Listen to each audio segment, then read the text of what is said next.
Live to Wellington, the Prime Minister Anthony Albanese and his New Zealand counterpart Chris Hipkins have met for bilateral talks. You can see Chris Hipkins there. They're talking after this meeting. Let's have a listen in. The relationship is in very good heart, evidenced by the historic pathway to citizenship for New Zealanders living in Australia that was announced earlier this year. New Zealand has no better friend and no greater ally than Australia, although I couldn't help but be pleased with the Warriors' Golden Point win against the Raiders over the weekend. Prime Minister, I'm not sure that the top-of-the-table matchups help your Rabbitohs all that much in this part of the season. But in all seriousness, having a neighbour who is also a close friend is absolutely essential for our economic prosperity, security and well-being of all of our citizens. This year marks 40 years of closer economic relations, 50 years of the Trans-Tasman travel relationship, and 80 years since the establishment of diplomatic missions in each of our countries. It's important to mark these important milestones in our relationship. They're the platform on which we can also build so much more. There are so many more opportunities in the future. They are too good and too important for us to ignore. We agreed today a bilateral roadmap setting out our shared ambition for cooperation over the next decade.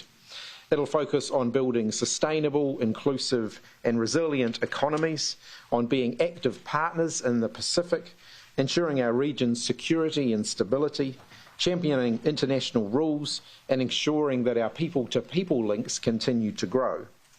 One area where there's immense opportunity for New Zealand and Australia to strengthen our collaboration is on climate change, a subject that we were able to discuss today.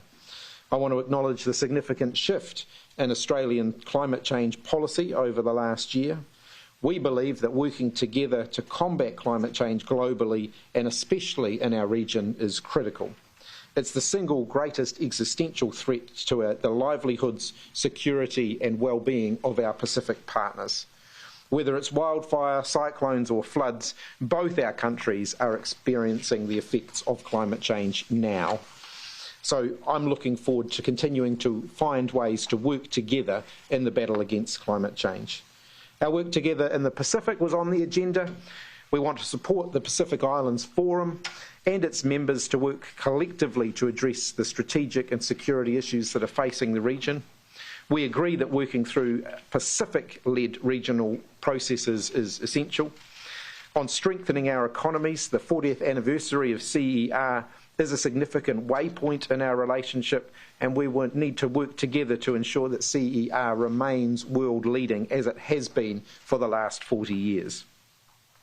Now's the time to plan those next steps, and we'll be continuing our integration through support of the single economic market in which people and businesses can have domestic-like experiences in each other's countries. I think that's pretty special, and pushing ahead with new aspects of integration will continue to be a focus.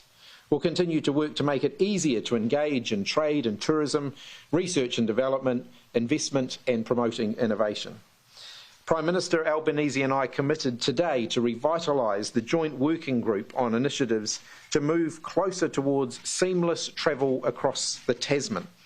We've asked that working group to report back by the 30th of June next year on additional steps that we can take to continue to improve that pathway.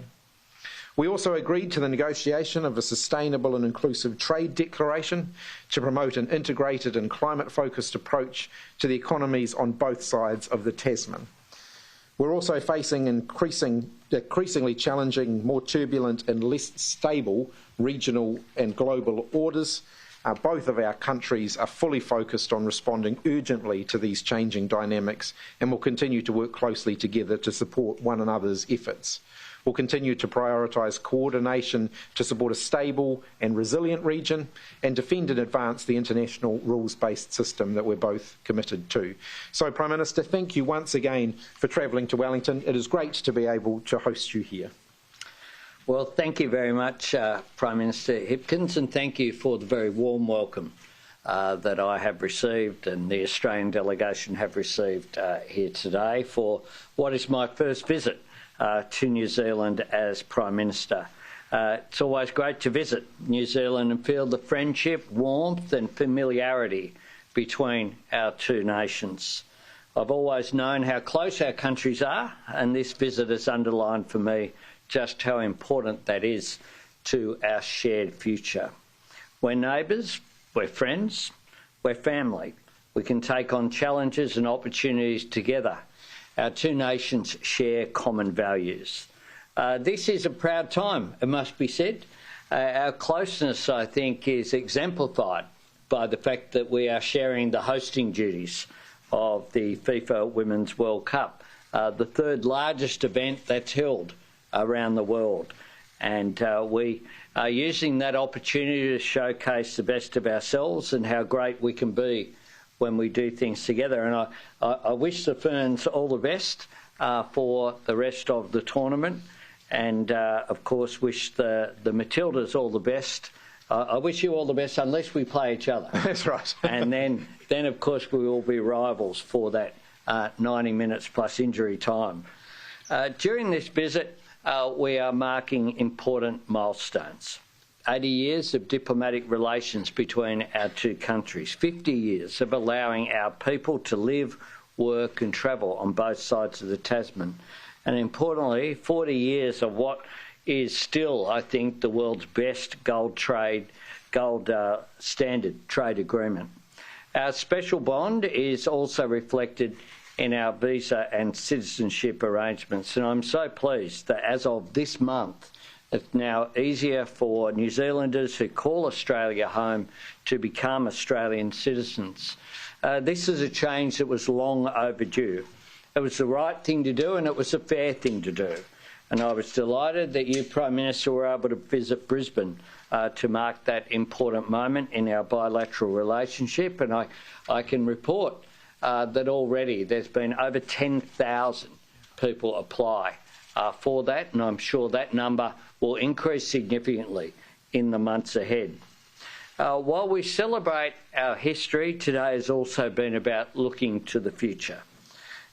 Australia and New Zealand stand together as partners who share a common vision for peace, security and prosperity in our region, and we stand together to uphold the rules-based international system. Prime Minister Hipkins and my attendance at the recent NATO summit in Lithuania highlighted that this vision is not limited by our geography. Both of our countries have suffered the global economic consequences of Russia's illegal and immoral invasion of Ukraine. It is a reminder that the world is increasingly a challenging place to navigate, and that maintaining stability requires our work, attention and vigilance. We live in a world where we need friends, partners and allies like New Zealand. We always get better results when we work together. And that's why today the Prime Minister and I have agreed to a new Trans-Tasman roadmap to 2035.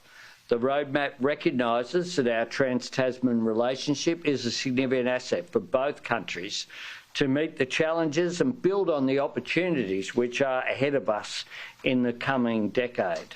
The roadmap also identifies how we will harness our collective strengths for the good of our countries, for the good of our people and for the good of our region. Our shared commitment to building prosperous economies and to climate action, our partnership with the Pacific family, our defence cooperation and our deep economic and community ties all deliver for our people. Two-way travel links our people and drives economic opportunities, and that's why we want to make this a much more seamless experience for the benefit of both of us, and we'll report back in time for the next leaders' meeting, which we'll hold in July of next year. It is important that we make sure that Australia-New Zealand trade relationship is fit for modern times. And that's why Prime Minister Hipkins and I agreed our ministers will pursue a sustainable and inclusive trade declaration. This will ensure our trade partnership aligns with our climate ambitions, our commitment to gender equality and labour standards, and our support for a more sustainable future. Australia and New Zealand will also continue supporting Pacific priorities, working together to respond to our shared challenges, including on climate change. We're delivering real action on climate change at home, and in partnership with the Pacific, the broader region and the world. And today we talked about how together we can achieve much more in terms of delivering that change that's required in the Pacific and that our Pacific neighbours are asking for support on. It is a chance for us to shape our future instead of being shaped by it. A chance to create economic opportunities for our people, to boost new industries and to become renewable energy superpowers.